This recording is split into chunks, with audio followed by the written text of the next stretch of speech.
আসসালামু আলাইকুম, আজার শেফ চ্যানেলে সবাইকে স্বাগতম। আজকে রান্না করব আমার পছন্দের একটি ফিশ, সেটা হচ্ছে টুনা ফিশ। তো চলুন রান্না শুরু করা যাক। তো আমি প্রথমে হচ্ছে একটি 800 গ্রামের টুনা মাছ হচ্ছে বাজার থেকে কিনে আনি।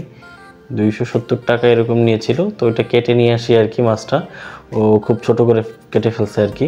তো যাই হোক, তো মাছটা হচ্ছে প্রথমে হচ্ছে ভাজার জন্য ম্যারিনেশন করে নিব। হালকা হলুদ, মরিচ এবং লবণ দিয়ে ভালো করে হচ্ছে মাছটা হচ্ছে মেখে নিব, যেভাবে আর কি আমরা মাছ ভাজা খাই আর কি। তো এইভাবে হচ্ছে সুন্দর করে হচ্ছে আমি হলুদ, মরিচ এবং লবণের সাথে মাছটা হচ্ছে ভালোভাবে মেখে নিচ্ছি, যেন মাছ ভাজাটা অনেক বেশি সুন্দর হয় এবং সব জায়গায় যেন লবণ এবং মশলাটা পৌঁছায় আর কি। তো চলুন আমরা এখন হচ্ছে ঠিক মাছটা হচ্ছে ভেজে নেব।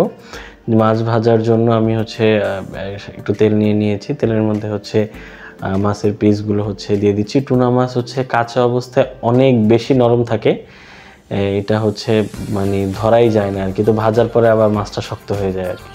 তো যাই হোক, টুনা মাছ ভেজে খেলেও মজা লাগে এবং নর্মাল যদি আপনি রান্না করেন, যেটা হচ্ছে আমরা কষিয়ে রান্না করা বলে আর কি, সেভাবে খেলেও খুব বেশি মজা লাগে। বা সামান্য একটু যদি হচ্ছে বাটার দিয়ে হালকা ভেজে খান, সেভাবে ভালো লাগবে, যার যেভাবে ইচ্ছা আর কি। যেহেতু আমরা বাঙালি, তাই বাঙালি স্টাইলে আর কি টুনা মাছটা আমার খেতে ভালো লাগে আর কি।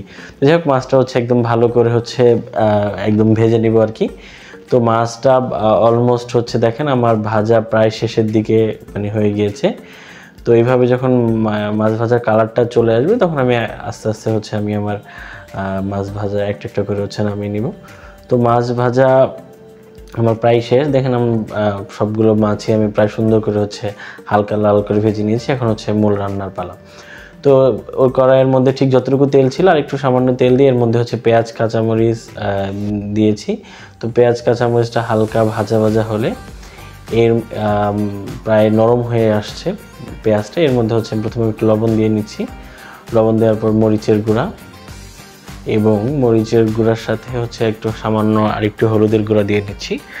তারপর হচ্ছে আমি হচ্ছে আমার আম্মুর সেই হাতে বানানো হচ্ছে আদা রসুনের গুঁড়া, যেটা আর কি, সেই আদা রসুনের গুঁড়া দিচ্ছি 2 চামচ, এবং হচ্ছে সাথে একটু ধনিয়ার গুঁড়া দিয়ে দিচ্ছি আর কি। এবং হচ্ছে একটা যে কোনো ব্র্যান্ডের মাছের মশলা ইউজ করতে পারেন। আমি স্বপ্নের এই মাছের মশলাটা আমার অনেক ভালো লাগে, তো আমি এটাই ইউজ করি। স্বপ্নকে ফ্রিতে ব্র্যান্ডিং করে দিলাম। যাই হোক, তো হচ্ছে হালকা একটু পানি দিয়ে হচ্ছে আমি মশলাটা কষিয়ে নেব, যেভাবে মশলা কষায় আর কি। তো হচ্ছে ঠিক সুন্দর করে আমি মশলাটা যখন আমার কষানো হয়ে যাবে, তো সামান্য আরেকটু পানি দেব, বেশি শুকনো হয়ে গিয়েছিল। এভাবে হচ্ছে মশলাটা আমি অনেক সুন্দর করে কষিয়ে নেব। জানি আপনারা আমার থেকে অনেক ভালো রান্না পারেন, তারপরেও আর কি, তো আমি আমার রান্নাটা শেয়ার করছি। এভাবে যখন হালকা উপরে তেল চলে আসবে, ঠিক সেই মুহূর্তে আর কি আমি সামান্য একটু লবণ দেবো আর কি। প্রথমে দিয়েছিলাম, হয়তো কম হয়েছিল, এই জন্য আবার একটু লবণ দিয়েছি।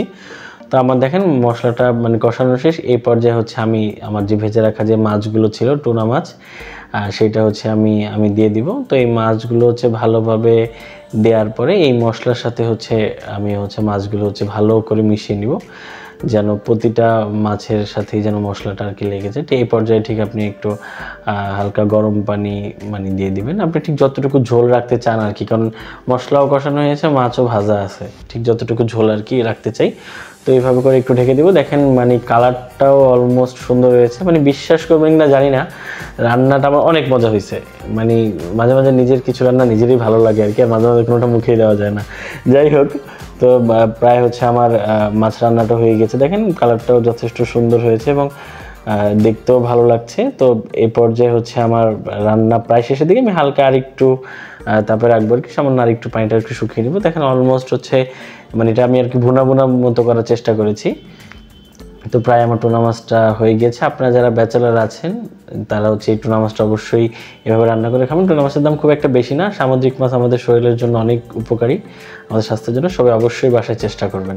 থ্যাংক ইউ, সবাই ভালো থাকবেন।